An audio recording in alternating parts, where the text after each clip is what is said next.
मैं इस वक्त तुर्की के तेपेहान गांव में जैतून के एक खेत में हूं। मेरे पीछे जो आप ये पौधा देख रहे हैं, ये जैतून का पौधा है। इस पूरे इलाके में जैतून की खूब खेती होती है। आपको शायद लग रहा हो कि तुर्की के भूकंप प्रभावित इलाकों में बर्बादी का मंजर दिखाते हुए अचानक मैं जैतून के खेत में कैसे पहुंच गया और यहां क्या कर रहा हूं।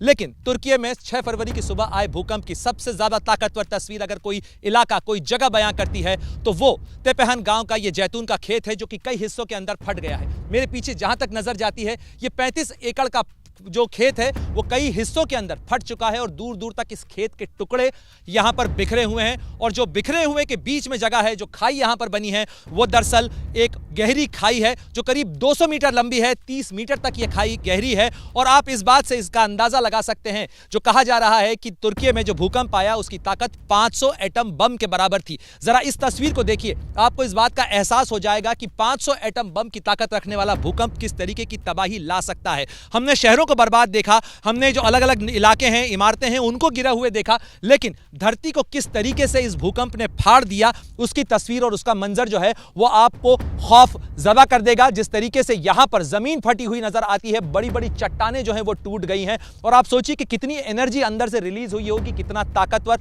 ये भूकंप था, और जिसने तुर्की के कई शहरों को, कई इलाकों को, कई बस्तियों को उजाड़ दिया, कई परिवारों को खत्म कर दिया। और यहां पर उसका मंजर नजर आता है। इस खेत के अंदर से ये करीब 200 मीटर लंबी, 30 मीटर तक गहरी और कई जगह तो 50-60 मीटर तक चौड़ी ये जो खाई नजर आ रही है, ये इसके पहले तुर्की की जमीन के ऊपर नहीं थी। यानी ये भूकंप के बाद ये तो खाई यहां पर बनी है और यहां पर ये बड़ी बड़ी चट्टानें जो हैं वो टूट गई हैं। तेपेहान गांव के लोग बेहद खौफजदा हैं, बेहद डरे हुए हैं इस चीज को लेकर। लोगों का कहना है कि जिस समय भूकंप आया उस समय इस इलाके के अंदर जब ये धरती फट रही थी, बड़े बड़े धमाकों की आवाज सुनी गई।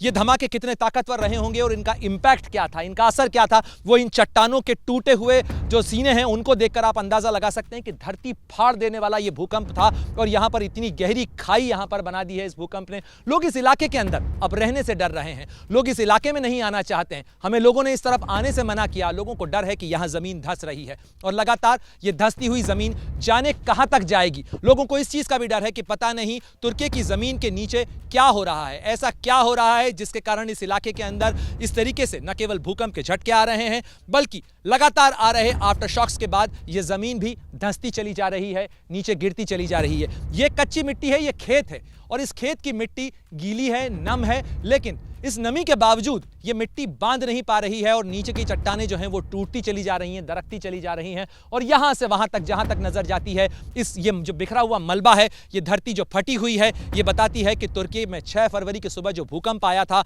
उसने जो तबाही मचाई, जो बर्बादी मचाई और साथ ही उसने जो खतरे की घंटी बजाई है, वो ये बताती है कि धरती के नीचे कुछ ऐसा जरूर हो रहा है जो इंसान को डराने वाला है और खास तौर पर तुर्की के लिए वो खौफ पैदा करने वाला है, जो खास तौर पर इस पूरे इलाके के अंदर लोगों में महसूस किया जा रहा है। कई बस्तियां उजड़ चुकी हैं और अब लोग इन इलाकों के अंदर बसना नहीं चाहते हैं, रहना नहीं चाहते हैं। यहां पर डरे हुए लोग और खौफजदा लोग अब इन बस्तियों को छोड़ना चाहते हैं, यहां पर नहीं रहना चाहते हैं। और ये मंजर बेहद खतरनाक है और साथ ही इंसान के लिए भी ये खतरे की घंटी जरूर बजाने वाला है। इस लिहाज से बजाने वाला है कि धरती के नीचे कहीं ना कहीं कुछ ऐसा हो रहा है। खासतौर पर इस इलाके की अगर बात की जाए तो ये वो इलाका है जहां पर यूरेशिया की प्लेट और अनातोलिया प्लेट मिलती है। ये पहले से फॉल्ट लाइन है और इस फॉल्ट लाइन ने जो फॉल्ट बनाया है उसे आप देख सकते हैं कि ये कितना गहरा है, कितना डरावना है। और अगर इस कदर यहाँ पर धरती के नीचे धमाके हैं, इस तरीके से धरती अगर यहाँ पर अस्थिर है,